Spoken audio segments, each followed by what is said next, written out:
The topic today is how to have awesome first appointments with prospects. Before we talk about what you can do to either improve your appointments or what you can change, I want to go through 3 examples of appointments that I've experienced that were not so awesome. The first one, and these are real examples. The first one is on LinkedIn. I get a lot of salespeople that send me emails every day trying to sell to me. There was someone that sent me a connection request, and I accepted. I'm a pretty open networker if you want to connect with me on LinkedIn. She sent me an email saying who she was with. I know the company that she was with just from my knowledge of that company, and she wanted to schedule a meeting. Actually, she offered to come by and bring breakfast, by the way, which I also don't believe in bribing. Maybe bribing is a harsh word, but taking someone out to lunch, or using some sort of carrot, such as buying somebody something to as a motivation to get someone to meet with you. I mean, if you truly sell something that's of value, use the value that you have to offer. And if that's not enough to get someone to meet, then if either you're not communicating effectively or they're not a qualified prospect. But anyways, because I know of her company, I agreed to meet. And so I agreed to meet, and she schedules an appointment with me over email.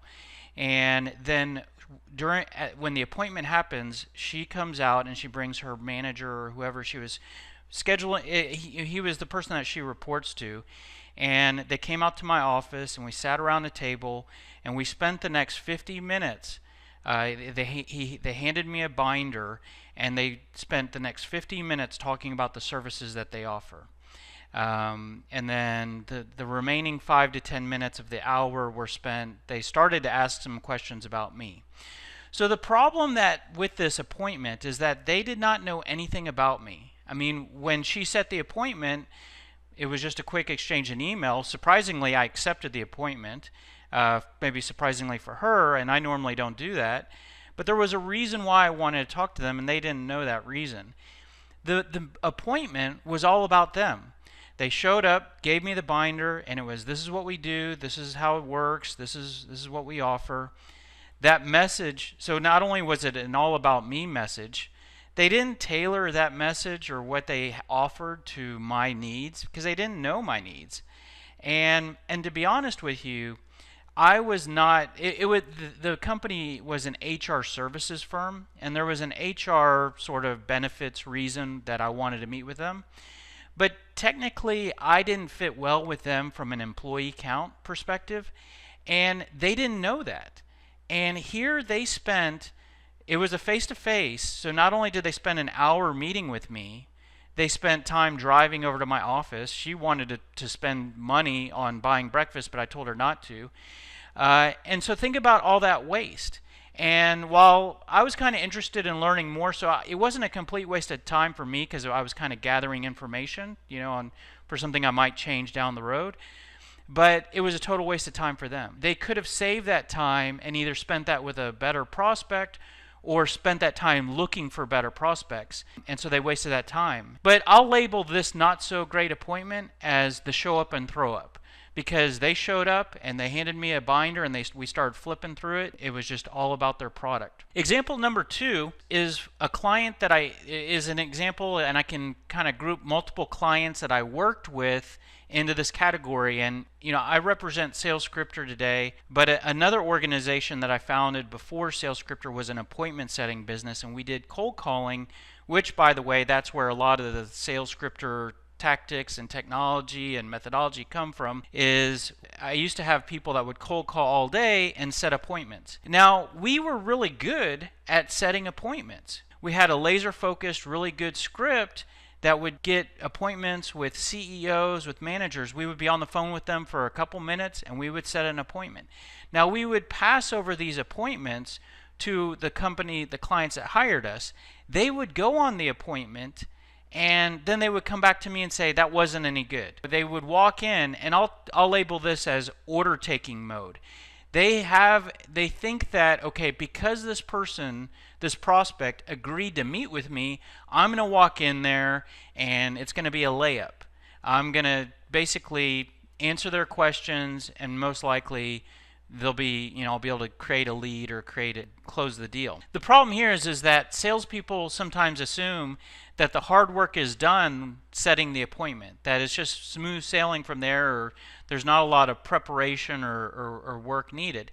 They also might assume that, okay, my product fixes all these different things, and I'm going to walk, because this person agreed to meet with me, that person knows that they have problems that need fixing, and I'm the one to fix them. They assume that there's all this awareness that for the appointment that they're going on, when that might not be the case, because if you're doing appointment setting correctly, there might be enough discussion to set the appointment, but not enough discussion around the pain or whatnot. And we'll get into that a little bit here today. But the salesperson might assume that, again, because the prospect agreed to meet, that the prospect is interested in buying, when the prospect might not have that high of a level of interest. So there's still work to be done. And with these clients, these were missed opportunities.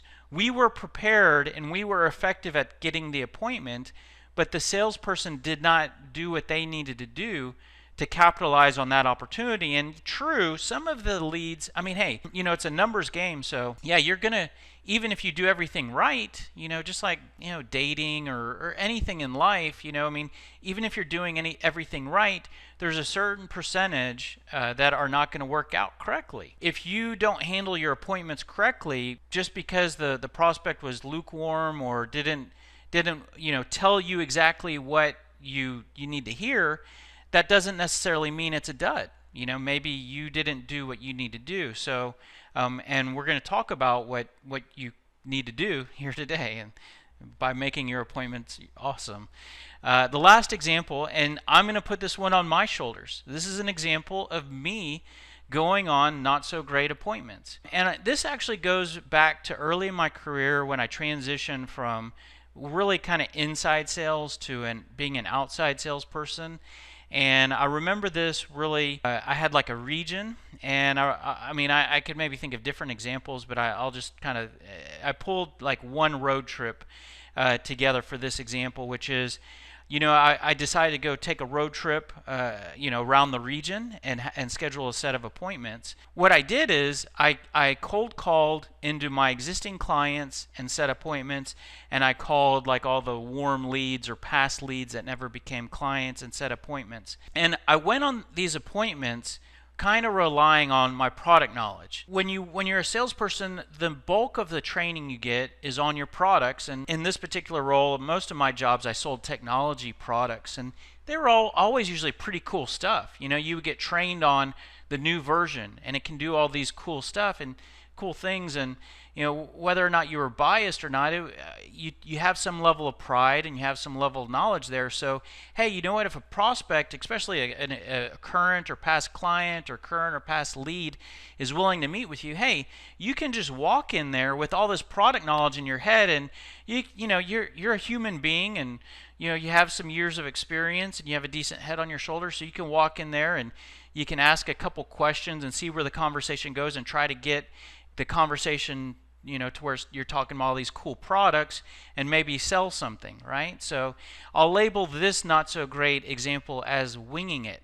And so what happens is, or what happened to me, or what happens in general, is you go on these appointments and you walk in there and you kind of think of what question pops in your head, and you see where the opportunity, where the conversation goes.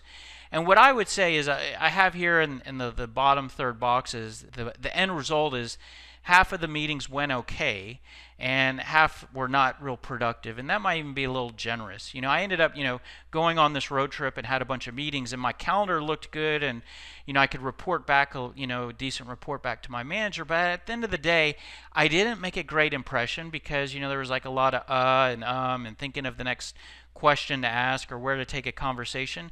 I can confidently say probably there were zero quality leads produced. I mean, some of the meetings that went okay, maybe I ended up talking about some products stuff. I managed to get my conversation talking about the cool products that we have coming out, and the prospect said, oh yeah, well, send me some info on that, or maybe we'll do a demo, and that ended up not going anywhere. And again, maybe potentially missed opportunities because I was just sort of winging it. And so those are three not so great examples. What we're going to do is we're going to talk here today about how to do the opposite of that, how to make a good impression, how to be extremely productive, how to be very structured so that you're not only prepared, but you really execute really well in your appointments. And there's a core belief that I hold, which is the best salesperson is the one that asks the best questions. So if you want to be the best salesperson, I truly believe it starts with asking the right questions. Now, to demonstrate that philosophy, let's apply that to those three examples. The first example was, it was the show up and throw up. So they came out, and they probably even should have come out, and it was all about them, and then, oh, by the way, they kind of asked me some questions at the end. So it wasn't a great impression, it wasn't real productive, and whatnot. Well, think if they asked good questions. Maybe that salesperson could have asked before, when she was setting the appointment, maybe she could have asked some pre-qualifying questions, because I told you I didn't fit well with them because of our employee count. You know, that's a pretty good pre-qualifying question. You know, you might not want to send that in an email and say, hey, how many employees do you have? But you know, at some point before they come out, or maybe she could have come out without her manager, and have some discussion around how many employees I have, or what are my growth plans. So, or when they came out, instead of jumping right and handing me the binder and talking all about them, they could have asked me some questions and then tailored what they talked about to my needs. Let's move to, so asking questions could have made that first appointment a better situation. The second appointment was a salesperson goes on appointments that are set and walks in and walks out going, that was a dud, when it really might not have been. They just thought it was a layup.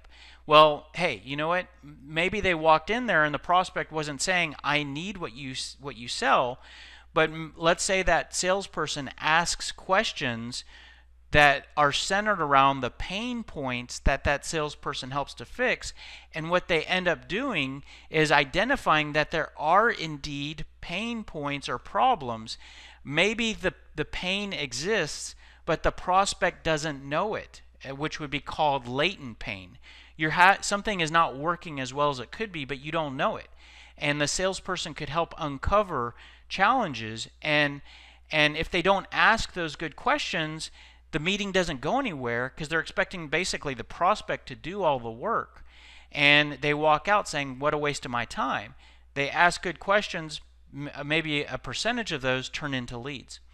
The third example was me winging it and going on these improvised meetings and really not coming out with any leads. And you know, I think the biggest thing that was the weakness there was I didn't make a great impression. Well, just think if I went out and I had questions prepared. Not only would I have generated leads, but I probably would have just made a better impression. You know, here I am calling all these people, scheduling appointments, asking them to meet with me, and then I show up maybe appearing unprepared. And what if I walked in there extremely prepared with consultative selling type of questions? Hey, I'm going to make a better impression, and that would be a better appointment. So the key takeaway here, you know, if you were to stop right here, your nugget to take away is do what you can to ask better questions, and that will help you to have awesome appointments. Now, we're going to dig into that here for the remainder of this session. We're going to talk to you about what questions you should ask, how to figure out what questions should be in your set of questions. We'll also kind of talk to you and help you in terms of how to structure your meetings and your appointments, and how to kind of structure your sales process. So we're going to dig into that, and it kind of starts with this slide, which If you've watched any of our other webinars, you will have seen this slide. And the middle box here, you'll notice this says appointment. And the topic today is how to have awesome appointments. But the appointment is one step in your sales process. We kind of need to have our hands around the entire process, and or at least the entire first half of the process. You'll notice that I say early sales process stages here, because once you get into the sales process, it's going to be very unique for you and different for you from other people. So it's hard for us to say what your sales process should be, but what we can do is we can kind of say what this early sales process stages should be for most salespeople. And I break it down into these 3 boxes, and we'll go through them one at a time. The first box is the initial contact, which is kind of the first time you're speaking, and the second step is an appointment, and the third step is the presentation. So let's just kind of go through those one at a time. But initial contact, a lot of people think of when you set appointments maybe being a cold calling appointment setting. But as you all know, and as what some of my examples alluded to, that could either take place on email. So the initial contact might be an email. It could be talking to someone at an event. Maybe you're at a booth, your own booth at a trade show. Maybe you go to a networking event. Maybe whatever. You meet someone out and about, and you might set an appointment for yourself. But the key thing here is that the initial contact should only be 2 to 5 minutes. And if you go beyond 2 to 5 minutes, you're probably actually progressing to the next stage in this process at that particular time. So if you're on a cold call and your cold call goes beyond 5 minutes, you're either spending too much time on this cold call stage, or you've progressed beyond the cold call and you're just still on that same phone conversation. But let me give you another example. Let's say you meet someone at a networking event. You should only talk if it's a prospect or someone you want to talk to in more detail. You should only talk to them for 2 to 5 minutes. And the reason why is because you don't want to sit there and talk to someone at a networking event for 10 to 15 minutes, because for a couple reasons. One is that you want to meet as many people as you can at that networking event. So you want to pause that conversation and get that over to a scheduled appointment. But let's talk about what you should do in these 2 to 5 minutes. You should pre-qualify. So you heard me mention that that salesperson on the not so great appointment probably could have eliminated and saved her time, and as well as her manager's time, which is probably more important, by learning how many employees I have. And so that's an example of a pre-qualify question. So you should have questions that sort of feel out, does it make sense for us to keep talking? So we're gonna talk more about pre-qualifying, but that's something you should do in these 2 to 5 minutes. Gather some information. You want to build interest. Every time you talk to a prospect, you want to kind of make them interested and grow their interest. But a key thing here is that your goal of each of these stages is to move to the next stage. So your goal of the initial contact is not to sell the product. Your goal is to get to the appointment. And you could say that I have a one-call closed product, but then even so, then I would say you're going to have, and I'll talk to you in a minute about an instant appointment that takes place at the same time as the phone call, the cold call. I'll show you that example here in a minute. But the point is that your goal is to get to the next stage, and the next stage is the appointment. And so when you're building interest, you only have to build enough interest so that the prospect agrees to move forward. You don't have to build interest to a level where they buy. So that's something important to keep in mind. Now, if you look in the box under initial contact, you'll notice that 80% of this initial contact should be on the prospect and 20% on you, and it could even be in that order. The first 80% is on them, and then 20% on you, where you're talking about you and you're building interest right before you go for the close, and then you set the appointment. When you move to the appointment stage, you'll notice that on the right side, we still have that pre-qualify as something that we want to do. And I'm gonna talk to you in a minute about what that looks like, pre-qualifying, but that also comes over. We want you to maybe hard qualify, which is asking some deeper, harder qualifying questions, which I'll explain to you. You could do some discovery, which is learning, asking some very detailed questions about the prospect. And your goal of the appointment is to schedule maybe a formal meeting. And now you might get confused here with the meet or schedule a presentation, should we say. And the difference between the appointment and the presentation is there's a couple things. One is an appointment. Often when you set an appointment, you like, hey, do you want to meet for 20, 30 minutes? Because this is an earlier sales process stage, you don't want to schedule an appointment with someone that might know very little about you, as well as you don't want to spend a lot of your time at this point scheduling an hour. So an appointment should be 20 to 30 minutes, and the breakdown of it should be 50% of the attention and time on the prospect and 50% on you. So now we're getting a little bit more balanced. In the initial contact, it was 80% on them, 20% on you. Now it's 50-50, and the goal of the appointment is to get to the next stage, which is presentation. That's where you sell the product. You go into more detail. It's 80% on you, 20% on the prospect. Now you might say, well, we don't really give presentations in our sales process. The presentation could be the delivery of a quote. Maybe you have a very simplified sales process, but at some point you might deliver a proposal, deliver a quote. On the other end of the spectrum, a presentation could be a demonstration. It could be a formal, we're going to come out and show some slides. It could be you're delivering a proposal, but you actually schedule a meeting to present the proposal, and whatnot. So that's the third stage. Now you may see those stages, and you may go, well, that's a bit different than what I go through. And so I'll show you some other ways that might look like. And one is what we call the instant appointment. And this is what the one call close situation could be, which is basically the appointment and the cold call take place at the same time. So this is where you might end up talking to someone for 10 to 15 minutes, and that could either be because you have a one call close, it just makes sense to do it all in one call, or you might evolve into an instant appointment on accident.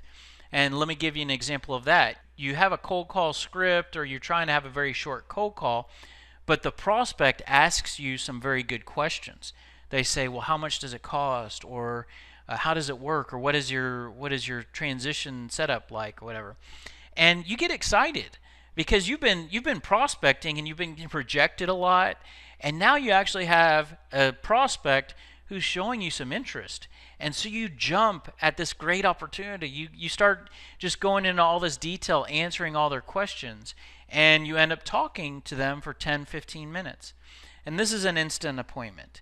What I personally believe is that that's not the optimum way to go. I'll just show you some details here. I personally believe it makes the most sense to split the call, the initial contact, from the appointment. And this can also apply to meeting someone at a networking event. And the reason why is because if you end up talking to someone for 10 minutes at a networking event or on a cold call, yeah, you got into some deep conversation. You might think that you were doing a good job at building interest and having a great conversation, but you might have had a better opportunity if you would have set the appointment. You would have had more time, you would have had more attention, and because you answered their question, you might have missed out on a reason why they should meet with you.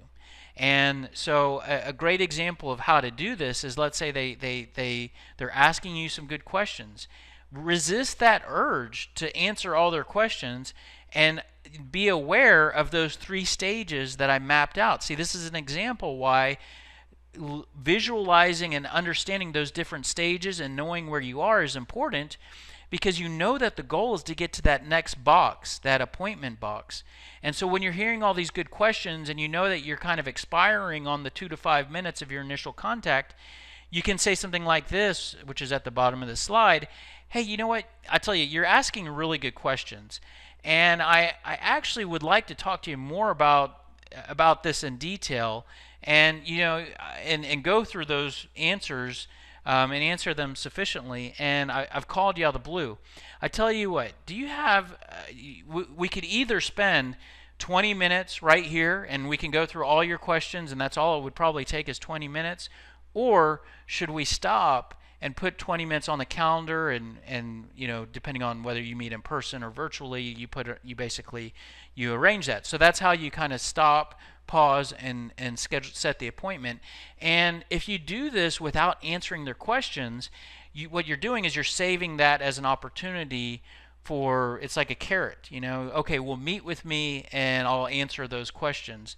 Or it might be the case where you might be an appointment setter, or you might not be the person to answer those questions, and you might want to bring someone else in, and that can help to save your credibility and maximize the opportunity. Another scenario, and this one might fit with certain people, is what we call the instant presentation. So you have the initial contact, and then you meet once, and it's kind of the appointment and the presentation. And there's two different ways that this can take shape. You could do this on purpose, which this is actually one of the not so great examples, where they set the appointment on email, and then they came out and they basically delivered their presentation. They handed me the binder and we went through it. Now, I wouldn't recommend that, but that is an example of what happened here. What they basically did is they've ended up in this situation because they skipped the appointment. Now, they could have still gone that same sort of consolidated flow, but just added the appointment piece in front of that presentation. So they came out, and then they spent time asking me questions before they went through their binder. And what they might have ended up doing is realizing that it doesn't make sense to spend any of our time going through the binder in such detail that they did doing their presentation. Another way that you can go down this path is maybe you don't intend to do everything all at once. You show up for the appointment, and the appointment goes so great that they say, "Hey, well, we want to see a demo," and you end up like flipping up your laptop and connecting to a projector and showing a demonstration right there. Nothing wrong with that, and you might do that on purpose, or you might fall into that direction. But so I just want to show those are some other ways. But even knowing these different steps can take different shapes, it's still important to know where you are in the process, and because that can help you to manage what you're trying to close for. Because like I said, you could have that initial contact and the appointment on the phone at the same time, but you still would close. Like you still might say, "Hey, you know what? It's going to take me about 10 minutes to answer your questions. Do you have time to do that now?" And you just closed for the appointment, and then you continue forward. So you're no longer on the cold call. Now you're at the appointment. So that I want to share that with you so that you can kind of get your hands around, because that's going to help you as you try to have awesome appointments. Knowing where you are in your sales process is key to having appointments. Now I want to talk to you about what to do in these different stages, and I'm actually going to go back to that initial contact to hone in on that subject of pre-qualify, because I mentioned we're going to a big focus of what we're going to talk about here today is asking good questions, and that asking good questions is is a key thing that's going to help you to have awesome appointments. So I'm going to hone in on that topic of pre-qualifying, and specifically pre-qualify questions at the initial contact that lead to your appointment. And I'm actually going to show you here, this is actually a script, like a call script that's produced by SalesScripter. This is actually one of my scripts that I have for selling SalesScripter to salespeople. But you'll notice here there's a section that says pre-qualifying questions, and it says if I could ask you real quick, and there's looks like there's 8 questions. One of the reasons why I want to show you this is that we have 8 pre-qualifying questions here, but there's no way that I would ask 8 pre-qualifying questions on a cold call, because I only have 2 to 5 minutes. Not only would I not ask 8 questions because I don't have time to do that, I might not need to ask 8 questions. I might only need to ask 1 or 2 questions, because in our methodology, remember, the goal is to get to the appointment. The goal is not to close the sale. So if I ask you 1 or 2 questions and you give me an answer that justifies you fitting well with what I have to offer, then I can close for the appointment right then. So I ask you a question, one of my pre-qualifying questions, and you say, yeah, that's something we've thought about, we need to get to, but we're not sure how to go about that or whatever. Then I might close you right there and say, well, you know what? I might just skip the rest of my script and go to like the section where I talk a little bit about me. I might say, oh, well, that's why I'm reaching out. I'm with a company called Sales Scripter. We actually have a methodology and a software application, and it helps with that. But you know what? It's a deeper conversation, and I'm calling you out of the blue. I don't want to go through it in too much detail. I want to talk to you in more detail about what you just said there. Can I put 20 minutes on your calendar sometime this week or next and talk to you about how we help companies in that with that one particular challenge? And I set the appointment. And what I want you to notice there is I've only asked one or two of these 8 questions. Now the key thing that I want to show you actually I'm going to come back. I'll come back to the point that I've only asked a couple of my pre-qualifying questions. I want to finish the subject of pre-qualifying to help you with, because if you agree that, oh yeah, okay, I need to ask better pre-qualifying questions, then you're going to need to develop your pre-qualifying questions. And the thing about it is that I can't give you the questions that you should ask to pre-qualify, because those are different for you than they are for me. There are some questions I can give you that are going to be the same for both of us, but not the pre-qualifying questions. And in fact, your pre-qualifying questions can change when the different buyers that you sell to change. I can sell my products to salespeople that are on the front lines, and I can also sell my product to sales managers that train salespeople. I have a different set of questions for those two different buyers. So not to make things more complicated, but I guess the key thing there is I can't tell you exactly what to ask. You're going to need to create your own. But what I can give you is a step-by-step process to create the optimum set of pre-qualifying questions. So it's just 4 steps. Think about the product you're trying to sell. Think about how that product benefits the particular buyer. Now you could just think about the benefits in general, but like for me, I need to think about what are the benefits that Sales Scripter offers salespeople that are on the front lines. Okay, and then I need to go through this process again if I change that buyer to be a sales manager that trains salespeople. But step 3 is to think about the problems that each benefit fixes. So if you go through and you think of 3 benefits, then look at each benefit and think about the problem that benefit helps to fix or resolve or minimize. Then you should come up with 3 problems or more at least. You should have a list of each. And then step 4 is for each problem, think of a probing question that you could ask to see if that prospect has that concern or problem. Those 4 steps lead you to creating your pre-qualifying questions.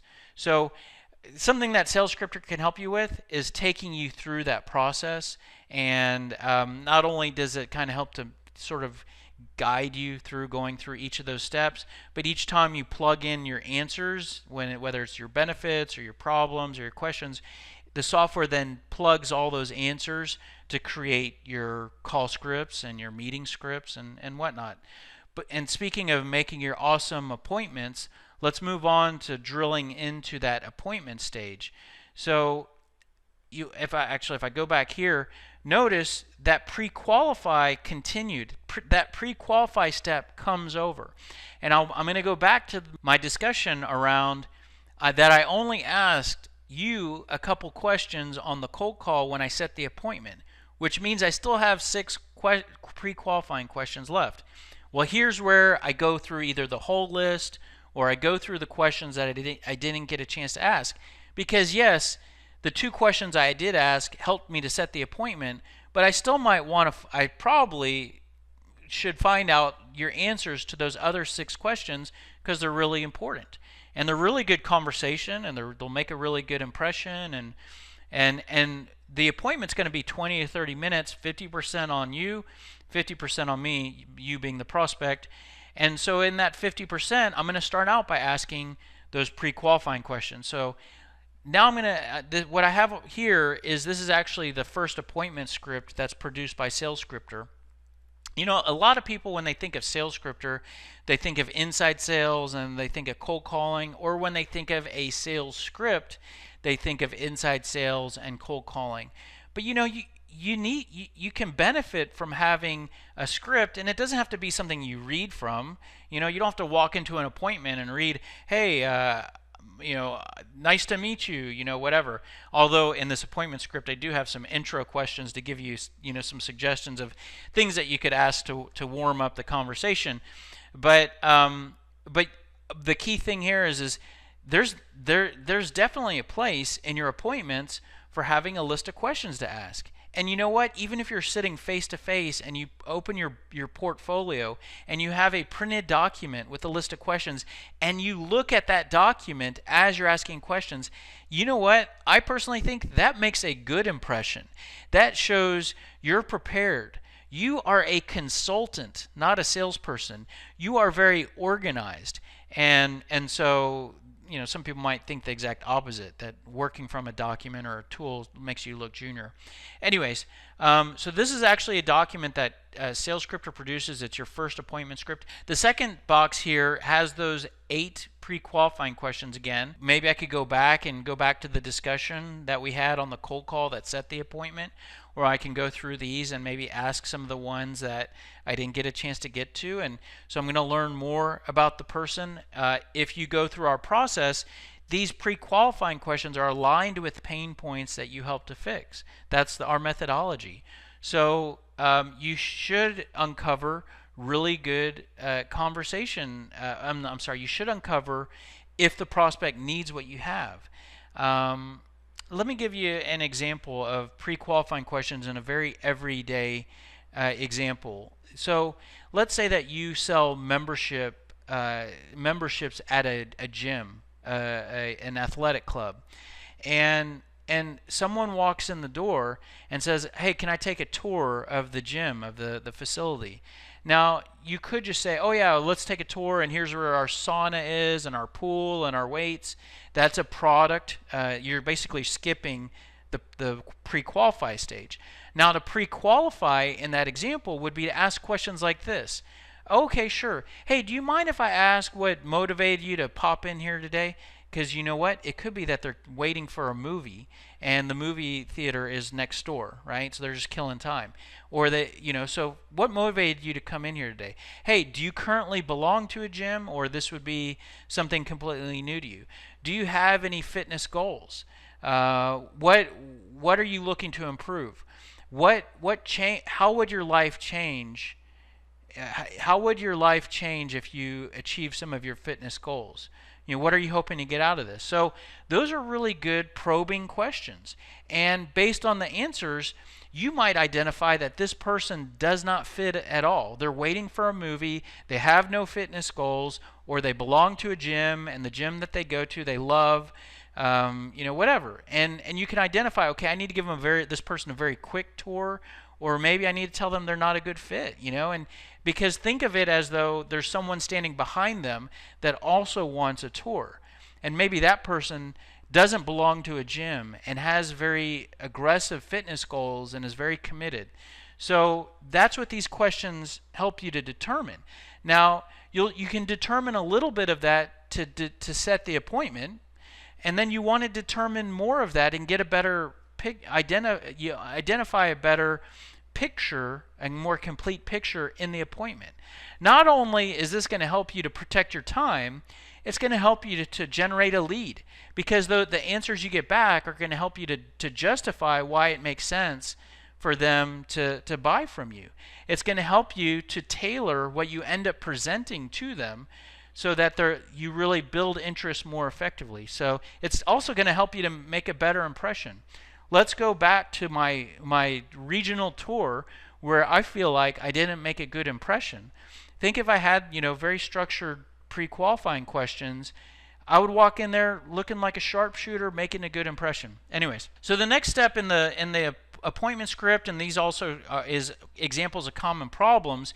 Now, the reason why you have these problems here is because you could ask questions that you get sort of like really short answers to, or the prospect doesn't really open up, or they're not giving you the answers that you're looking for.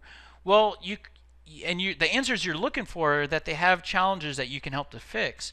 Well, if that's the case, then you can share the exact problems with them that you're looking for. That you get some sort of neutral answers. Okay, well, sounds like you're doing pretty good, so I'm not sure if we can help you at all. But let me ask you, do you have any concerns about this? A lot of people we talk to, are dealing with this, and this. You're saying that you're good with all those? The script continues on after you've asked them some pre-qualifying questions, after you've identified maybe that they have some of the problems that you can help with. This might be a good opportunity for you to talk about you. Because let's say you identify that they have either one big problem that's at the top of their list that you can help with, or they have a couple of small problems. Then it's a good time to talk about you.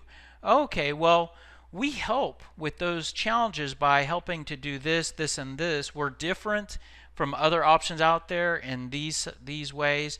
An example of how we helped someone else is this. And so you could talk a little bit about you. Now remember, if you go back to those 3 stages, the goal of the appointment is not to sell the product, it's to sell the presentation stage. And again, you might not deliver a presentation. Your presentation might be to give a quote. Well, our goal is to close on the opportunity to give a quote. And so you're trying to build interest enough to where you get to that opportunity to talk about them purchasing. So that's you got about 10 to 15 minutes of time. So you don't have all day, so you share a little bit of information about you. And then what we also have as one of the tasks in the appointment is it's a good opportunity for you to do deeper qualifying, which is what we call hard qualifying. Now, these are questions that are the same for you as they are for me, because they're not really product specific. They're specific to identifying, does the prospect truly need what you have? Do they have money to spend? Do they have the authority to purchase? What type of competition are you dealing with? So you can look at these. These are posted in a lot of our different training modules. You can access these through the sales script or software. But the end of the appointment is a good opportunity for you to ask these. Now you'll notice these are fairly hard questions, but these can determine how much time you should spend. Like, let's say a prospect is saying, "Can you give me a proposal?" and it'll take you 3 days to put together a proposal.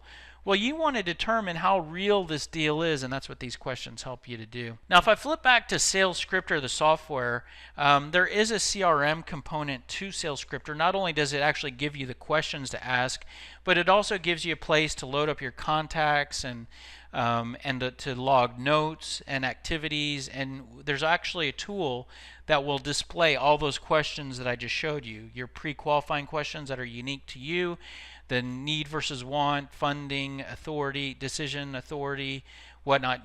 Those are actually displayed in our CRM, so you can actually enter the notes that you gather from your appointment, or have this up in front of you when you're on a call, and you can rate the answers you get back from a quality score standpoint.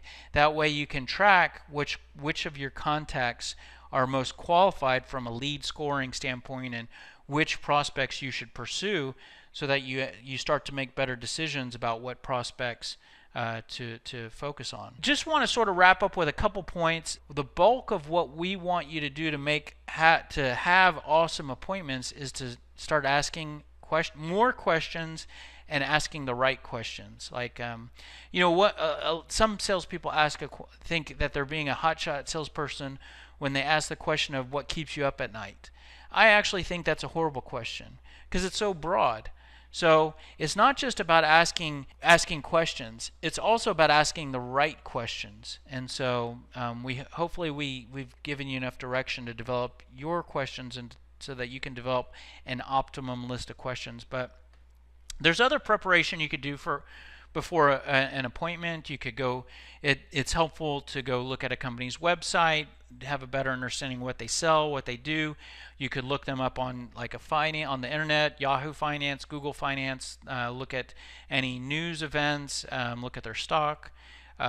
You can research the individual prospect or the company on social media, see what's going on with them. So that can help you to kind of walk in there with a tailored message and tailor your questions. The key takeaway here is when you're preparing for appointments, you want to prepare the pre-qualifying or the qualifying questions you should ask. Now, if you're not using a tool like SalesScripter, you want to do that in advance. You could do it with a Word document and think about, okay, what question should I ask? That's what you want to do to prepare.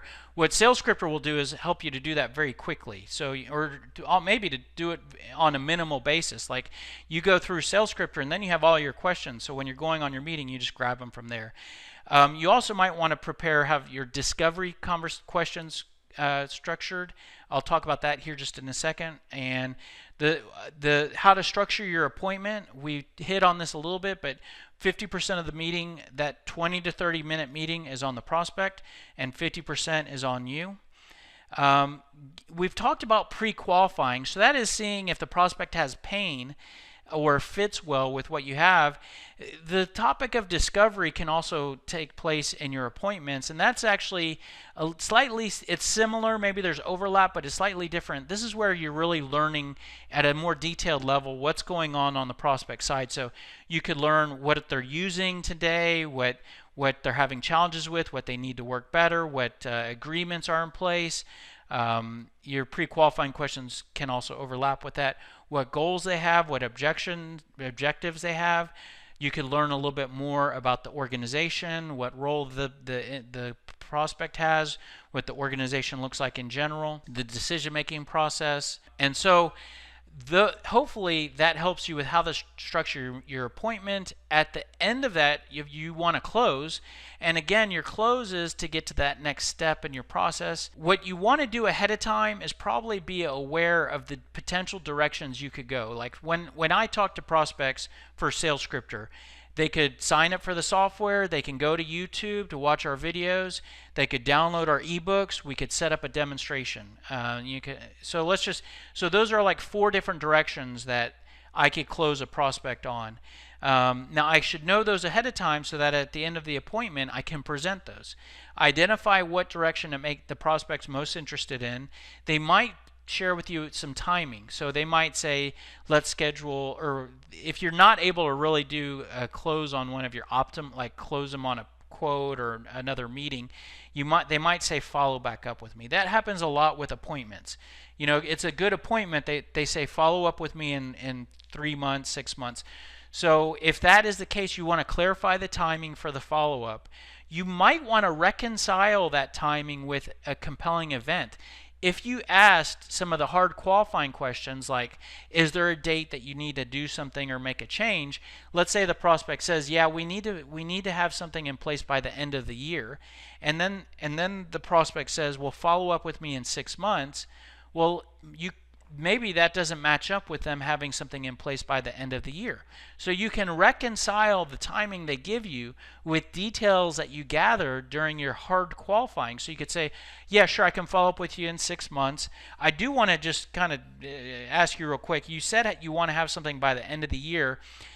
Following up in 6 months is not really going to align with that. So what I would recommend is I follow up in 2 months if you truly want to, consider this for something for the end of the year. So you can reconcile those 2 things, schedule your reminders. Now, if you're not able to close the prospect on a presentation or future conversations, it doesn't mean that this was a waste of time. So it's very important that you add any prospects to email drip campaigns so that you stay in touch with the prospect, or stay fresh in their mind, should I say. Because no is most of the time, no is no, not right now, and more so than no, never. And you want to be able to stay fresh in their mind so that when no becomes yes, the time might be right, so that they remember you and think of you. So add them to an email drip campaign and then follow up. So that's sort of the end of your awesome appointment, and that's all I had to present today. So just a quick, if you want more help, the way that we've kind of structured how we can help is in a solution that we call our smart sales system. And so let's see, actually there was a slide there that actually did not get copy and pasted, but SMART actually stands for sales messaging and response tactics. So our sales system, which makes it different from most other sales training methodologies, is that we help you to put in place and have clarity around what to say and ask with your sales messaging. Another sales training methodology that I really respect and like talks to you about how you should find pain. Okay, I agree. You should find pain. But what are you going to say and ask to see if the prospect has pain? That's not easy. We help you to know what to say and ask to uncover pain. So sales messaging and response training. The response here is, how are you responding to objections? How are you responding to the prospect's answers to your questions? So it's not just about asking good questions, which we've talked a lot here today about. It's also, what do you say when the prospect gives you an answer? So if they give you a great answer, what do you say? You know, if they give you a great answer, that might mean you close for the appointment. So we teach you when to close. We teach you when to move on to another question. We teach you when to walk away. But this system is delivered through 3 different ways. The first is a sales methodology. So you can access our sales methodology through YouTube, which is where this recording will be posted. And all of our training videos are on YouTube. You can access our methodology through live training, virtually or in person. And we do provide custom training, and you can access our ebooks as well. Now, if you like, but most of our methodology you can access at no cost. The reason why we provide that at no cost is, if you like what we offer, you probably should check out our software platform. And this is where we generate revenue to continue to operate as a profit-focused organization, and that's through 2 software products, Sales Scripter and Sales Prospector. So Sales Scripter is an application that actually is going to help you to build your pitch and provide you with a library of scripts and templates. Sales Prospector is actually it's more of a prospecting tool that you can access your library documents, or you can use this to give your salespeople access to your pitch. And there's also really cool CRM functionality. Yeah, you have your typical, you can add contacts and accounts and activities and opportunities, but we actually have some really cool gamification features that allow you to easily input data into the CRM about what's going on when you're using your sales pitch, and it can help you to see metrics on how hard you're working, what prospects are interested, and you can see cool graphs on objections and what objections you need to become more prepared for, and see how you compare against your peers, and do quality scores to know which prospects to pursue. So it's not just about knowing what to say and ask. With Sales Prospector, it's also knowing what prospects to reach out to and when. So the last sort of leg of the 3-legged stool is professional services. So we provide consulting, where we'll help you to build your pitch. We'll help you to build out your sales process and your scripts and whatnot, either at an organization and company level, and then we also provide sales coaching at an individual level on an ongoing basis. So that's how we help. Here's my contact info. If you have any questions, feel free to reach out to me directly. And let me see if there's any questions. We're